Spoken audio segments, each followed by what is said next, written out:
Đó. Đầu tiên bạn mở phần mềm là CN này. Mình sẽ phải về gốc, về gần điểm gốc, di chuyển về gần gốc nhất để về gốc cho nhanh.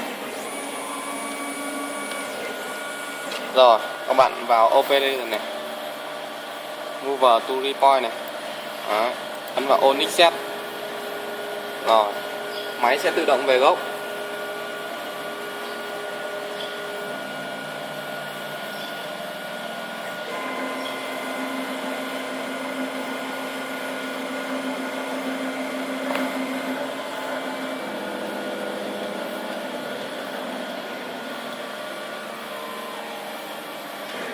Rồi bạn sẽ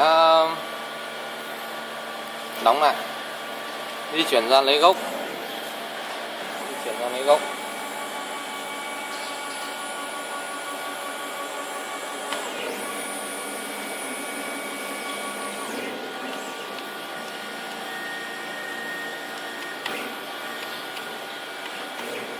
Di chuyển lấy gốc này, cho bằng mặt này. Rồi bạn sẽ cho cái tọa độ này về 0, ấn F7 để nhấc lên vị trí an toàn. Vào server này, nhớ lại vị trí này. Đấy, mình có thể nhớ đè hoặc là nhớ một vị trí khác. Đây, mình đã nhớ được rồi. Bây giờ mình sẽ load file và mình chạy.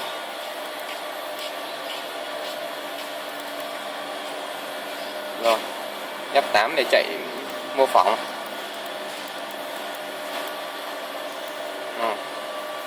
Bỏ F8 ra và ấn chạy.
Bạn sẽ bật lại máy tính này.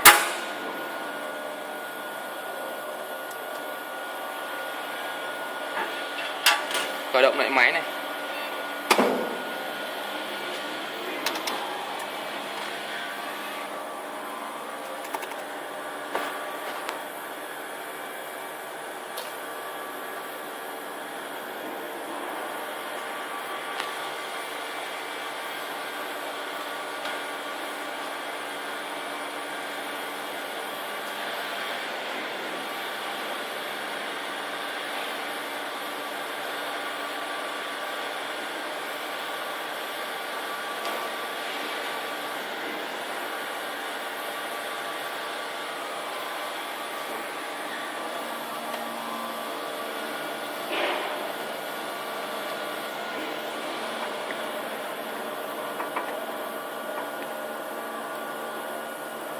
Mở phần mềm lên.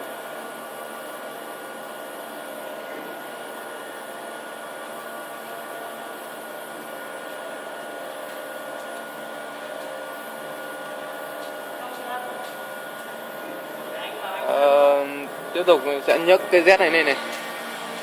Nhấc Z lên cao một chút, di chuyển X về gần với X đi về gần gốc nhất để cho nhanh. Chỉnh về gốc nhanh hơn.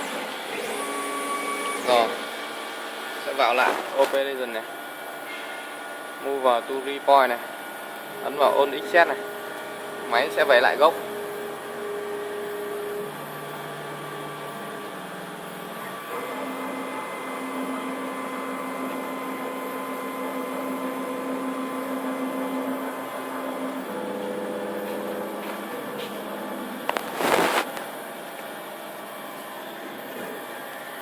Rồi, khi về xong thì các bạn vào đây Operation, noát lại cái vị trí nãy new. Nhưng mà vị trí mấy thì mình sẽ noát lại ở vị trí của đấy. Và ấn F7. 7 là về gốc. Gốc đã lưu.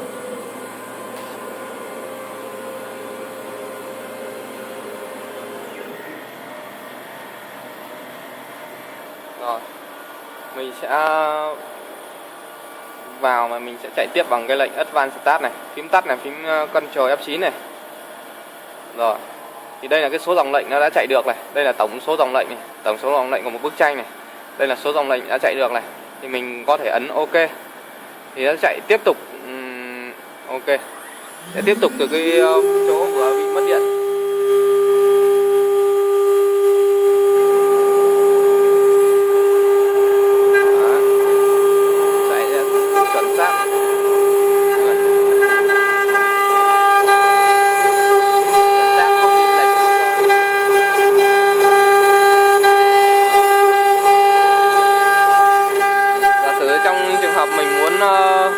Lùi lại dòng lệnh thì tạm dừng này, ấn tổ hợp phím Ctrl F9 này, mình có thể lùi lại cái số dòng lệnh này 3000, ấn OK thì nó sẽ chạy lùi lại trong trường hợp chạy quá mà gây mũi mất điện.